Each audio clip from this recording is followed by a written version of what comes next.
નમસ્કાર મિત્રો. તો કેમ છો તમે બધા? આશા રાખું છું કે એકદમ ફર્સ્ટ ક્લાસ હશો. તો હું તમારો મિત્ર એડવોકેટ હાર્દિક આજે એ વિષય ઉપર ચર્ચા કરવા આવ્યો છું જે તમારા બધા માટે અને દરેક નાગરિક માટે મહત્વનો છે.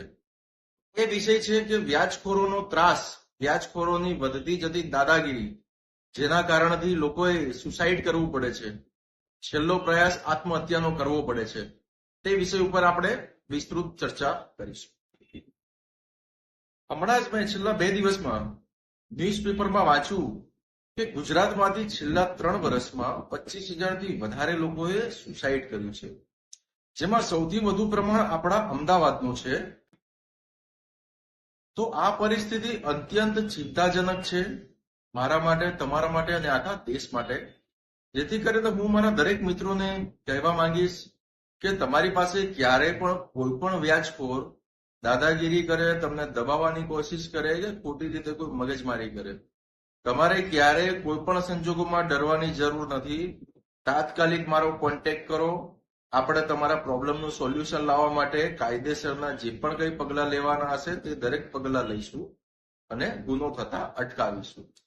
કારણ કે વ્યાજખોરોના ડરથી તમે સુસાઇડ કરો એ યોગ્ય નથી, અને સુસાઇડ કરવું એ સમસ્યાનું નિરાકરણ નથી.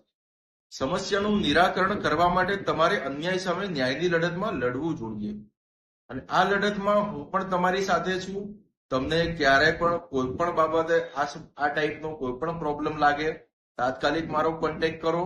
કાં તો નજીકના પોલીસ સ્ટેશનમાં જાઓ, પોલીસ સ્ટેશન જઈને અરજી કરો. ક્યાંય પોલીસ વાળા તમારું ના સાંભળે તો પણ તમે મારો કોન્ટેક્ટ કરી શકો છો. હું એક જ વાતમાં માનું છું કે જનસેવા એ પ્રભુ સેવા. તેથી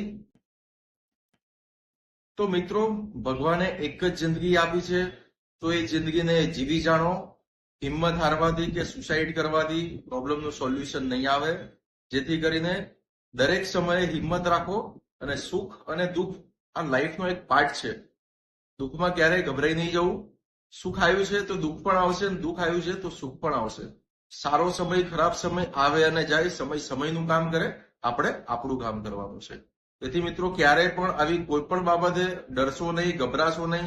તાત્કાલિક મારો કોન્ટેક્ટ કરો. તમારા દરેક પ્રોબ્લેમનું સોલ્યુશન લાવવા માટે યોગ્ય પગલાં લઈશું. અને ક્યારેય પણ ભૂલથી પણ સુસાઇડ કરવું વિચારવું નહીં. હિંમત રાખો. હિંમત રાખશો તો દરેક પ્રોબ્લેમનું સોલ્યુશન આવશે. અને ક્યાંક હિંમત તમારી ઓછી પડી જાય તો મને કહેજો. એટલી બધી હિંમત ભરી દઈશ કે સુસાઇડ કરવાનું ભૂલથી પણ વિચાર નહીં આવે તમને. થેન્ક યુ મિત્રો. જય હિન્દ, જય ભારત, જય સંવિધાન.